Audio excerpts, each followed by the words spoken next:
la foire du Kindia, la semaine de l'agriculture a tenu toutes ses promesses. Retour ce soir sur l'épisode final de ce rendez-vous dans la capitale des agrumes. Une zone difficile d'accès, mais une population très accueillante. La commune rurale de Falessade accueille le Premier ministre et soutient le projet de développement du président Alpha Condé. À découvrir ce soir cette femme, elle est spécialisée dans la fabrication de vannes et de nattes. Elle évolue dans cette filière depuis plusieurs années. C'est plus une passion qu'un métier lucratif. Voilà pour les titres. Madame, monsieur, bonsoir et bienvenue dans ce journal qu'on ouvre par ces trois lois en provenance de l'Assemblée guinéenne. La première loi autorisant la ratification de l'accord sur la promotion et la protection des investissements entre les gouvernements de la République française et de la République de Guinée. La deuxième loi autorisant la ratification de l'accord sur la promotion et la protection des investissements entre la République de Guinée et le Fonds de l'OPEP pour le développement international. Et cette troisième loi autorisant la ratification de la Convention cadre de coopération entre les États riverains des fleuves originaires du massif du Fouta Djallon. Trois lois signées par le président de séance Claude Korikondiano et le secrétaire de séance El Hadja Dembo Silla. Consécutivement, il y a donc ces trois décrets, le premier portant ratification de l'accord sur la promotion et la protection des investissements entre les gouvernements de la République française et la République de Guinée. Le deuxième décret portant ratification de l'accord sur la promotion et la protection des investissements entre la République de Guinée et le Fonds de l'OPEP pour le développement international. Et ce troisième décret portant ratification de la Convention cadre de coopération entre les États riverains des fleuves originaires du massif du Fouta Djallon. Cet autre décret portant création de l'École nationale d'administration. Le président de la République, vu la Constitution, décrète. Article 1er. Il est créé en République de Guinée une institution de formation spécialisée en administration et en gestion publique dénommée École nationale d'administration, en abrégé ENA. Article 2. Le siège de l'École nationale d'administration il peut être transféré à un autre endroit du territoire national. Article 6. Les ministres de la fonction publique, de la réforme de l'État et de la modernisation de l'administration, de l'économie et des finances, de l'administration du territoire, de la centralisation, du budget et de l'éducation nationale sont chargés, chacun en ce qui le concerne, de l'exécution du présent décret. Article 7. Le présent décret qui abroge toutes dispositions antérieures contraires prend effet à compter de sa date de signature et sera enregistré et publié au journal officiel de la République, Conakry le 18 mai 2015, professeur Alpha Condé. Cet autre décret portant nomination de préfet. Le président de la République, vu la Constitution, décrète. Article 1er. Les hauts cadres en service au ministère de l'administration du territoire et de la décentralisation, dont les prénoms et noms suivent, reçoivent les affectations ci-après. 1. Madame Aïcha Sako, précédemment préfet de Dubreka, est nommée dans les mêmes fonctions à Bofa, en remplacement de M. Ibrahima Barbosa Souma, muté. 2. M. Ibrahima Barbosa Souma, précédemment préfet de Bofa, est nommé dans les mêmes fonctions à Dubreka. Article 2. Le présent décret qui prend effet à compter de sa date de signature sera enregistré et publié au journal officiel de la République Conakry le 18 mai 2015, professeur Alpha Condé. La Banque mondiale et l'Assemblée guinéenne caressent l'idée de nouer des partenariats. Une rencontre vient de se tenir entre hauts responsables des deux institutions. Plusieurs sujets de développement étaient à l'ordre du jour. On fait le point avec Robert Sigitolmo. Pierre Kanté, représentant résident de la Banque mondiale et sa suite à l'Assemblée au menu des gens, le renforcement entre les deux institutions.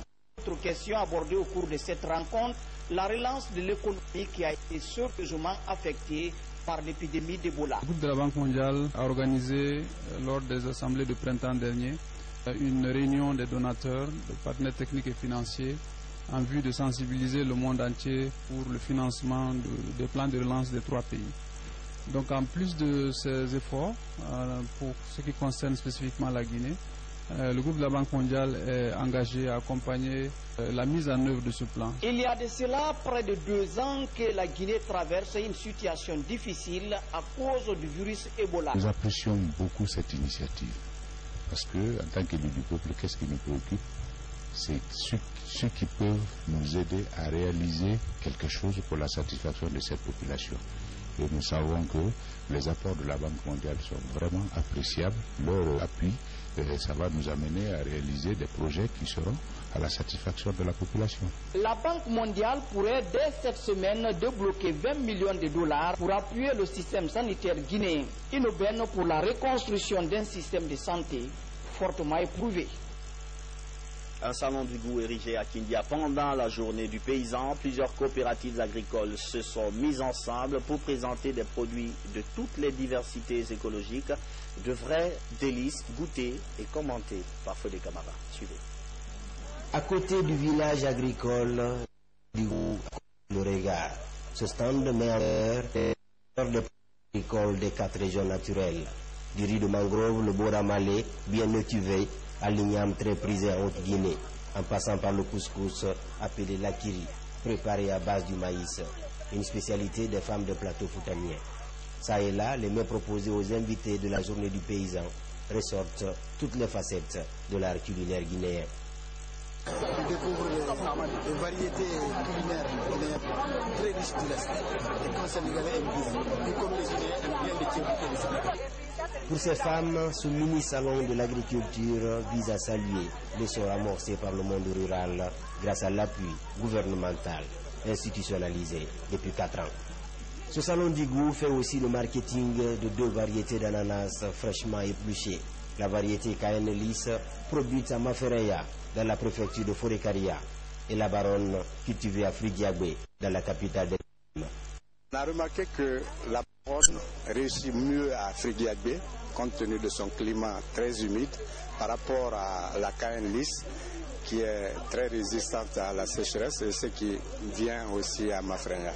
Donc c'est à cause de ça que les 2 zones se sont spécialisées. Sinon, on retrouve les deux dans tous les 2 terroirs. Mais spécialement, on a vu que les gens de Mafereya sont plus fréquents avec la Cayenne lisse et ceux de Fridiagbé avec la baronne. Toujours au niveau de la filière fruitière, ces femmes se sont spécialisées dans la transformation, à l'image de ces mangues et ananas séchés. Une dynamique de diversification alimentaire que le président de la République, professeur Alpha Condé, compte soutenir pour booster le business de ces petites coopératives agricoles. On parle d'Ebola. Le sujet est débattu dans la préfecture de l'Abbé. Le ministre des Transports s'est adressé aux populations locales.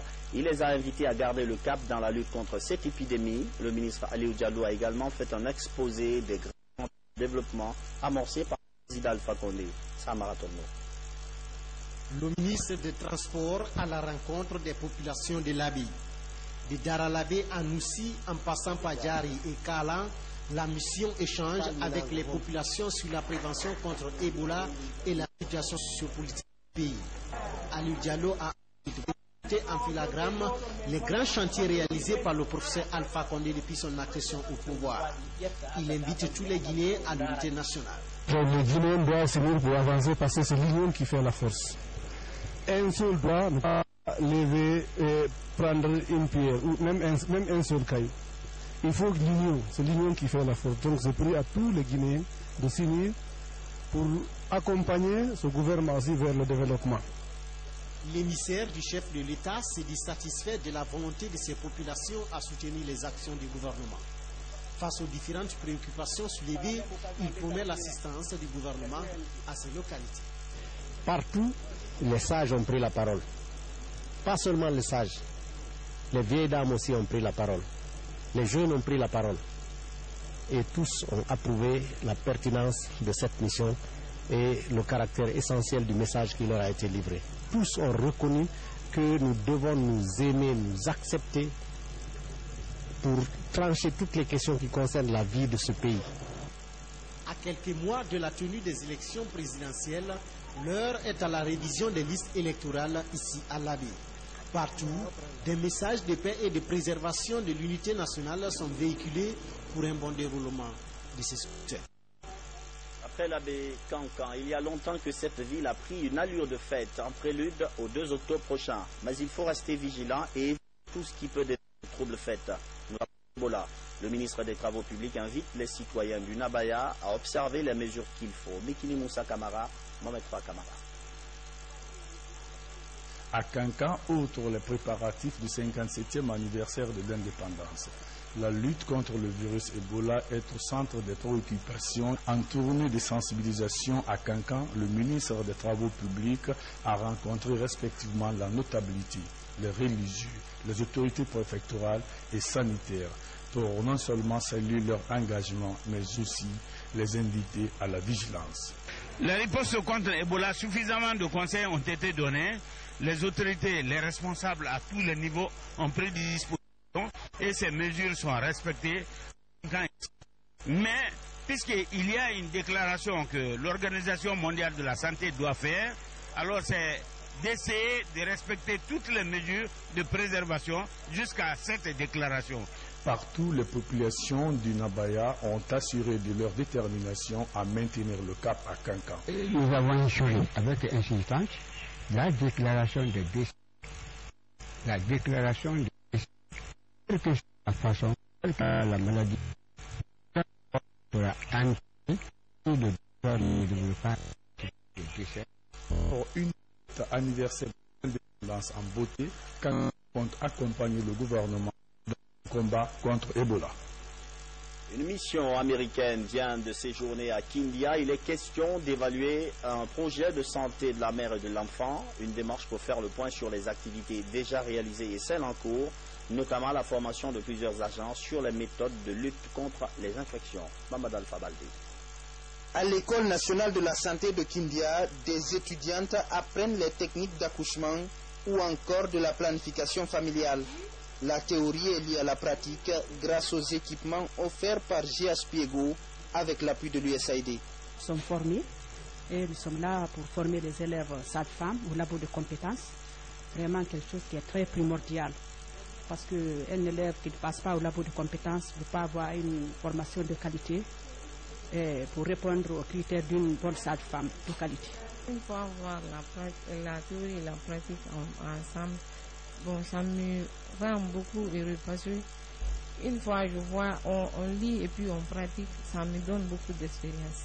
Avant l'étape de l'école nationale de Kindia, la mission s'est rendue à l'ENI où se tient la formation de 100 prestataires supplémentaires de santé de l'hôpital régional et des structures sanitaires de Kindia sur la prévention et le contrôle de l'infection. L'opération est accompagnée par l'USAID et l'OMS.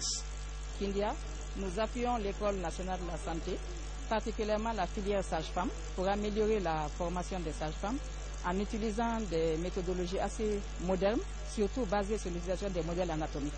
Et avec le contexte de Ebola, on met une grande attention sur la formation en prévention et contrôle des infections.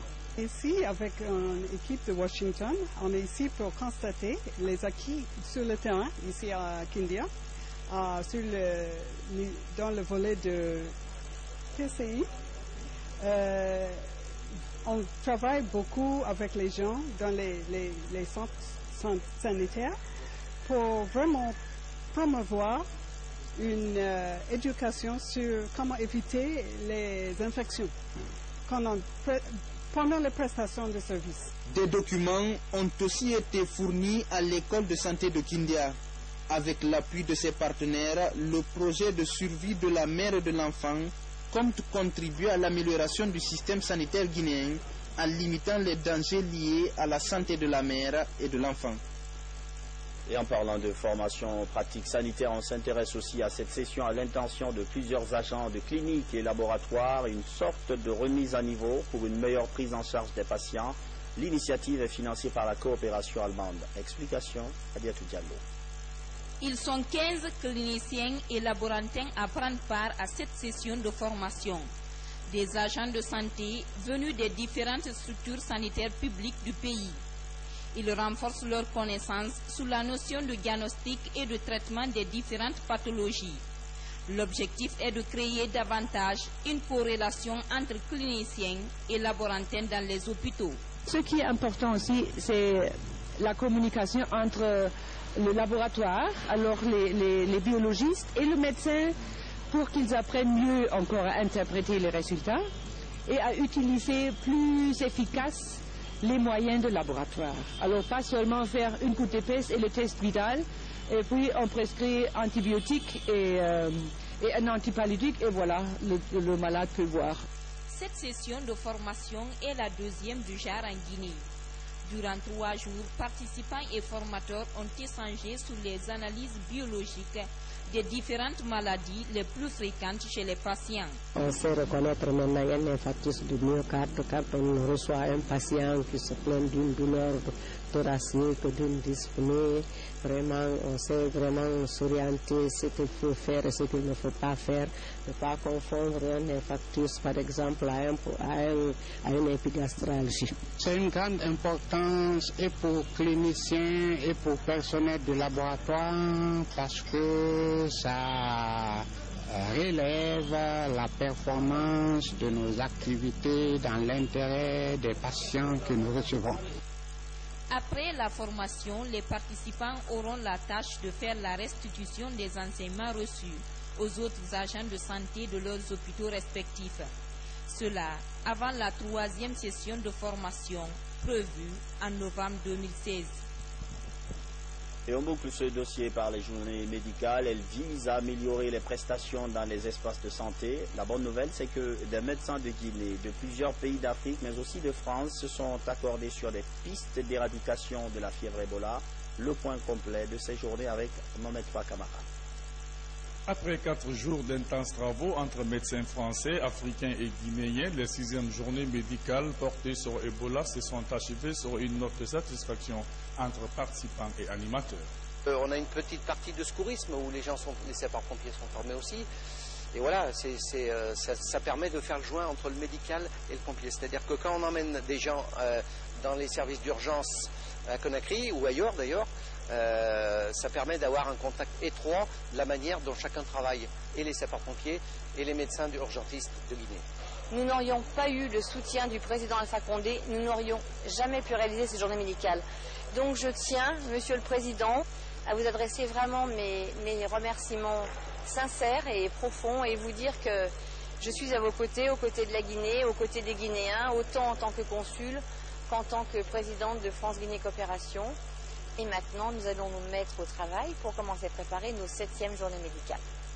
Plus de 60 animateurs ont présenté 140 communications, mais aussi des symposiums, des tables rondes, des expositions photos sur Ebola, Macenta et matériel sanitaire ont eu lieu au Palais du Peuple.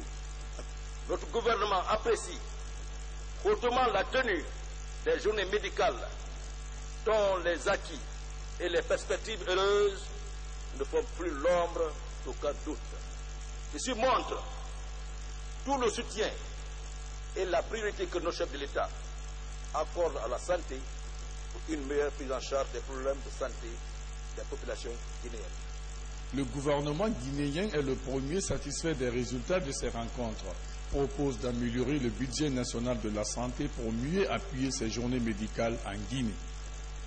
Une zone très enclavée en Guinée, c'est la commune rurale de Falessadé dans Dubrika, une zone agricole par excellence, difficile d'accès. Le Premier ministre y était pour écouter les doléances des citoyens, mais aussi leur soutien au programme de développement du président Alpha Condé. Reportage Ousmane Bangoura. Ce parc manuel est l'un des derniers aujourd'hui dans le pays qui continue à assurer la mobilité des personnes et de leurs biens. Ici, la traversée de ce bras de mer, long d'une centaine de mètres, est un véritable casse-tête pour les usagers. Cette mission d'État, conduite par le Premier ministre, chef du gouvernement, accompagné de la coordinatrice nationale du RPG Arc-en-Ciel, sillonne les différentes sous-préfectures de Dubrika. Ici, à Baroye-Falessadé, les populations sont venues de tous les districts pour écouter le message de paix de l'émissaire du chef de l'État.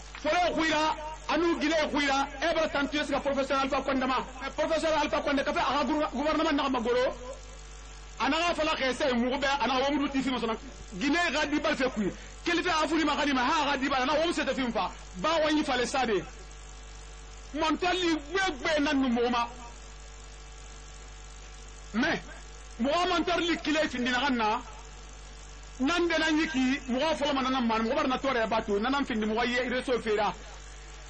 est important que les délégations du président de la République sortent pour toucher du doigt les réalités de nos terroirs, connaître quel est le poids politique de chacune de nos circonscriptions administratives. Ça, c'est excessivement important.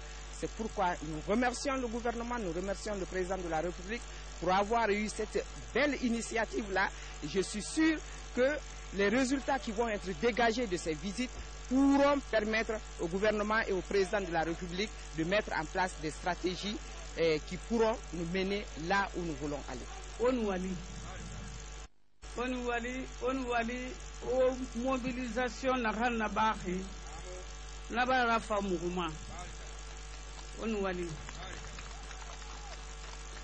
et puis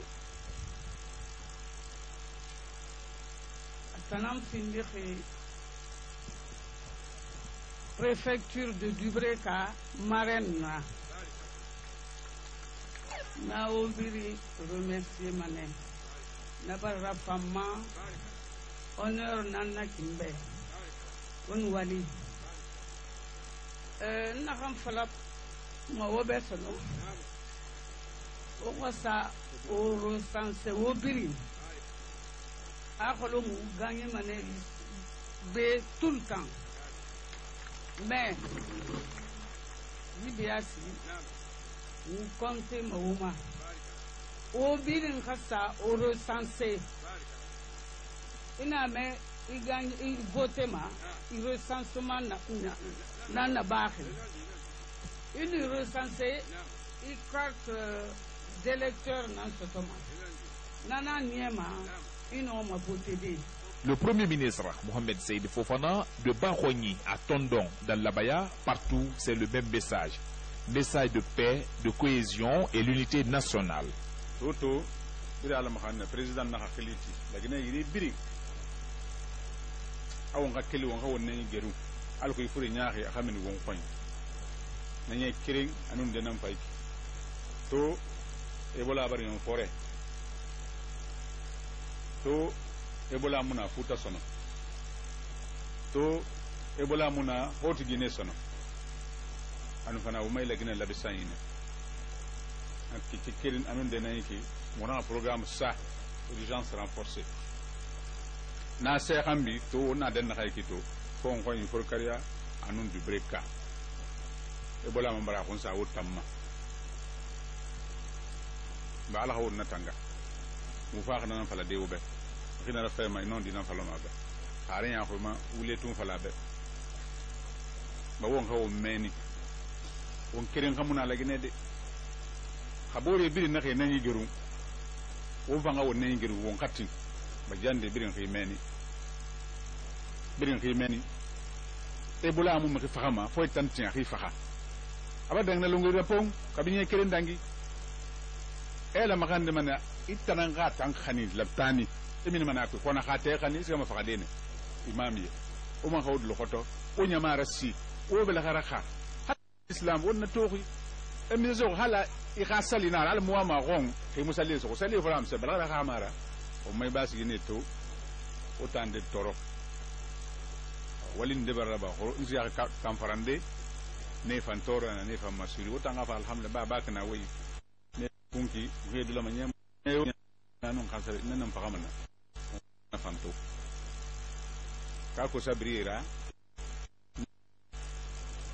hagine kele di barde e samu kon kinanko eli mahaler ler fu kele fe suri ma sofe nde ya fakama kon kinanko to professeur afa hambe turti soni roñ bo fan halara yati hausa la ala woden khaniyama awa turti sam wa pensa men kono fo lo khali.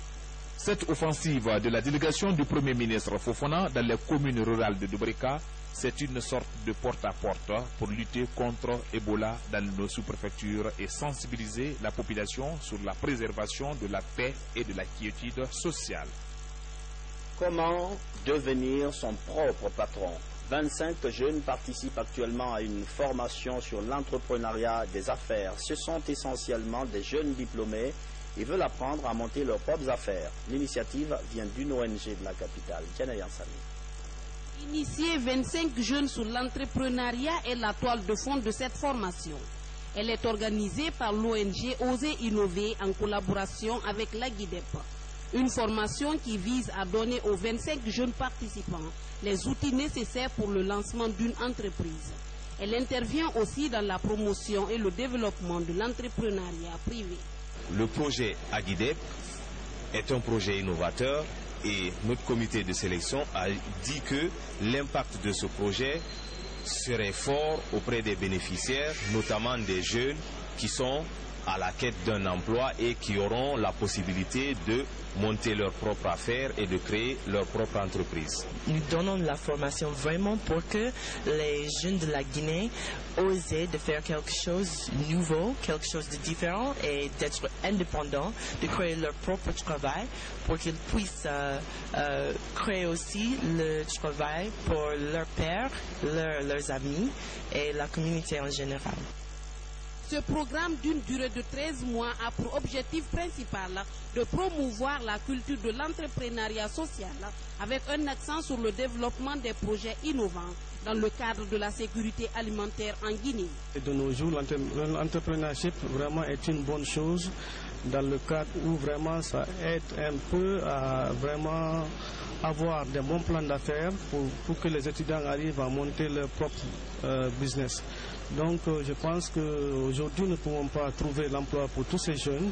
Il est mieux vraiment de passer par ce genre de formation en les interpellant vraiment d'accorder tout le sérieux possible pour avoir vraiment les bases requises. Cette formation est d'une importance capitale car elle permettra à nous participants de créer, avec nos différentes initiatives qu'on a, de créer des entreprises d'œuvre sociale.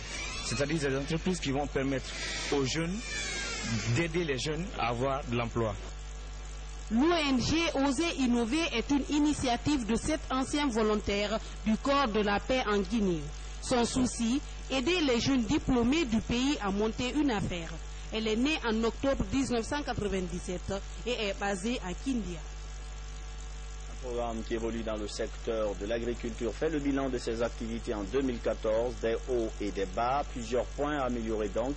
L'ONG PROMED a également planifié son budget 2015 pour mieux accompagner la campagne agricole. Moussa Bangora.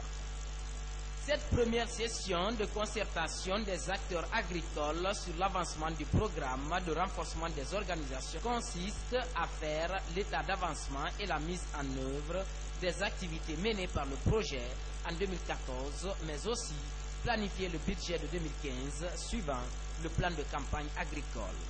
Pour 2014, TRIAS a mis à notre disposition une enveloppe financière de 5 milliards, repartie par proportion et en fonction des demandes de chaque ONG et de chaque OM. Donc dans la réalisation des activités, une partie, soit 4 milliards, a été dépensée, ce qui correspond à 88% de la consommation budgétaire. Aujourd'hui, RGT a appuyé les producteurs dans ce programme pour que, sur le plan agricole, parce que nous avons une approche filière. Vous avez la production, vous avez la transformation, vous avez la commercialisation. Et par rapport à ça, le RGTA, comme ONG de service, s'occupe de la production agricole. C'est une initiative de TRIAS et ses partenaires. L'objectif à terme est de prendre en charge 23 000 entrepreneurs locaux et agriculteurs familiaux afin qu'ils agissent collectivement. Il ne s'agit pas nécessairement d'une formation, mais plutôt d'un atelier de partage et de concertation. En fait, ce sont tous des partenaires ou des bénéficiaires du projet que nous appelons des acteurs clés. Ils viennent de la Haute-Guinée-Ouest et de la Basse-Guinée. Le projet va durer 3 ans. Il est financé par la coopération belge et l'Union européenne. TRIAS intervient dans la production agricole, la transformation, le stockage et la commercialisation des produits. Sur l'agriculture à suivre juste après le journal, une rétrospective sur les forces du secteur, mais aussi les défis. Immersion dans 4 années d'activité avec Fodé Camara en fin d'édition. La préfecture de Lola a une passion, la fabrication de vannes et nattes, des activités génératrices de revenus. Pas trop élevées certes, mais satisfaisant. Je vous amène ce soir à la découverte d'une femme, 60 ans, très amoureuse de son métier. Abdoulaye Diallo nous la présente. Yaramama Kanania, la soixantaine révolue et spécialisée dans la fabrication de nattes, l'une des principales activités des populations de Lola. Né dans ce métier, il dit avoir appris cette activité auprès de sa mère. Lorsqu'on a commencé déjà à natter, quand ma mère nattait, j'étais avec elle et je nattais avec elle. Et jusqu'à ce qu'elle a perdu la vie. Et je continue toujours à natter et je suis venu me marier dans cette famille. Nous avons eu 9 enfants. Il y a eu 6 qui sont décédés. Il y a 3 qui sont décédés aussi, tout récemment. C'est seulement celui-là qui est là, qui est seul avec celui qui est à Abidjan, qui sont là, mais je n'ai pas leur adresse. Faute des moyens, Yarama ne peut fabriquer que 3 nattes par semaine. Au marché de Lola, l'unité est vendue à 45 000 francs guinéens. Malgré le faible revenu, elle reste très attachée à ce métier. Malheureusement, on n'achète pas ça dans les médias, on achète ça seulement que les jours de marché, c'est-à-dire on achète ça temporairement et ça me rend la vie difficile. Sinon, c'est mon travail de tous les jours. À côté de cette vieille, ces 2 petits-fils. En plus des nattes, ces jeunes se spécialisent dans la fabrication de vannes, un outil qui joue un rôle important dans le cuvage de grains. C'est avec cette activité qu'ils subviennent à leurs besoins fondamentaux. Là où je suis, la vie est là, c'est grâce à laquelle je vis dans la vie, parce que je suis handicapé. C'est grâce à ça encore que je peux quand même des parcelles, des choses, des choses qui me plaisent. Donc je suis marié aussi. Avec l'évolution actuelle caractérisée surtout par les nouvelles technologies, cette activité est très peu connue. N'empêche que dans cette famille, elle est devenue une passion. Conférence islamique sur une question d'actualité: comment maintenir la paix en Guinée? Un imam qui officie à New York est actuellement en séjour à Conakry pour aborder cette problématique. La rencontre s'est tenue à l'université Obama. Kernoman Roufba, Abdoulaye Diallo. La réconciliation et l'unité nationale étaient au centre de cette conférence islamique. Elle est initiée par la fondation Aboubakar Siddiqui pour l'action humanitaire et le développement.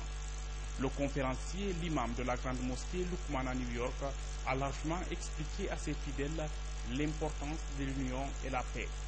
Une attitude que la religion musulmane impose à ses fidèles. Le message que j'ai véhiculé avec les fidèles, c'est faire tout pour s'unir. L'unité, sans l'unité, on ne peut rien faire. Donc avec l'unité, c'est la sécurité, c'est l'amour, c'est tout va bien si on est unis. C'est pour cela, depuis que je suis venu ici, ce que j'ai vu et ce que j'ai entendu avant de venir, j'ai vu la réalité ici. Voyant l'importance de ce thème débattu par ce conférencier, les hommes de paix présents à cette cérémonie ont appelé les acteurs politiques à privilégier la paix. Moi, en tant qu'un homme de la paix, je ne peux dire que vraiment ces genres de conférences doivent être multipliés dans tous les pays, dans toutes les régions, dans toutes les grandes villes, dans toutes les préfectures et sous-préfectures. Car les Guinéens, il faut qu'ils soient enseignés, renseignés, et non seulement pour ce que nous appelons tous les jours la paix n'est pas seulement l'affaire du gouvernement de la Guinée. La paix n'est pas seulement l'affaire des politiciens. La paix n'est pas seulement pour l'opposition ou pour les opérateurs économiques, mais la paix appartient à tous les Guinéens. Pour pérenniser cette action, la Fondation compte démultiplier pareilles conférences dans les autres préfectures du pays. C'est la fin de cette édition d'information. Merci de l'avoir suivi. Bonsoir.